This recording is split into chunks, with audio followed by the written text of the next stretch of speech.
Roger got me by a little bit in the GTR, but now I'm in the Z. I know the track a little better, but I haven't driven the Z on this track yet once, and we're doing this one lap nonsense, so.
Much easier to drive on this track. It's doesn't have as much power as the GTR, so much easier. It's beautiful handling.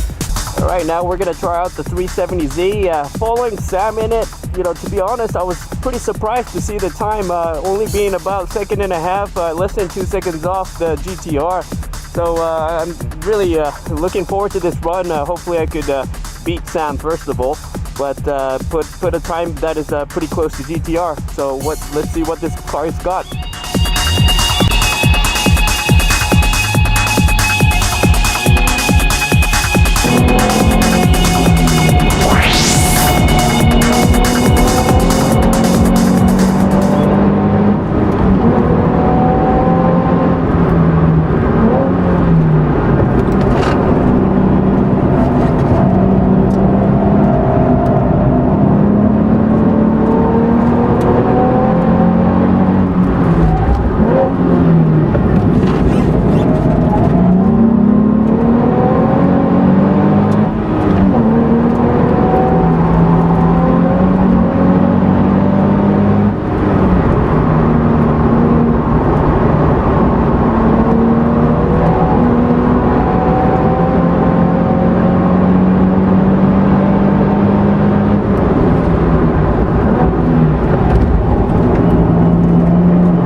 Okay, we just wrapped up a really quick abbreviated testing session with the Z and the GTR, and they were quite different on the track. What are your impressions on both cars? Let's start with the GTR first. How it relates to the Z. Well, basically GTR obviously has a lot more power. It's a little more difficult to drive because you got to really feel out the car. You got to feather the throttle through the tight corners, and you know, in other hand, I think the Z has a lot of grip. You could actually take this fast sweeping corners with a lot of confidence. So you know, I think as a track car, I think Z is easier for, you know, someone who's just trying to enjoy the weekend to go to the track and drive. But you know, GTR, you know, you certainly know you have to understand the fundamental of driving to go fast, and I think that's what's very difficult about GTR and four-wheel drive cars in general, I would say. I think our lap time's going to prove that you know, it would take me probably another 3, 4, 5 laps, or probably about 8 laps on this track to get used to the GTR and, you know, really start, you know, attacking the track where you were faster going right in. You think you could probably use a few more laps too to. With the GTR? Yeah, GTR. Yeah, I mean, I think there's a little more on the table. I think my in-lap, the second lap was a little bit quicker, I should say. So, you know, again, there's a lot more to get used to. You got to find the limit of the car. I mean, with the Z, you could reach the limit within a lap and a half. You know, with the GTR, you probably want like 5 laps at least to feel the limit of the car and the track. But I think that's the biggest difference between the Z between GTR and the Z. I think also with the GTR, there was a little too much car for this track. You know, because I found myself going into corners a little too fast because it had so much power, and then just understeering out of the turns, and I think I was losing a lot of time there. So it would have taken me a little more time to get used to it. But the Z, you know, I felt comfortable the first lap out, and I think, you know, I mean, I think it's an easier car for, like you said, novices or amateurs to get in and go fast right away. Where the GTR, I think, takes a little more skill. So, like I said, I leave you you can have the high horsepower cars. I mean, that's work to me.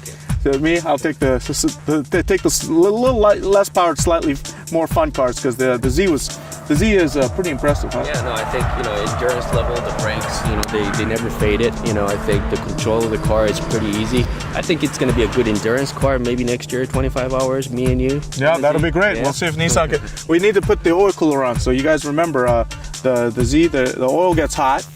If you're going to lap it, the oil gets hot, and there's a protection system built in where you're going to need an optional Nissan oil cooler in there. That's only for those guys who are lapping. If you're just doing the mountain roads, it'll never come into play. But we're very impressed with the Z. The GTR is the GTR, but out of 1 to 10 as a sports car for the price, $29,930, I think it is.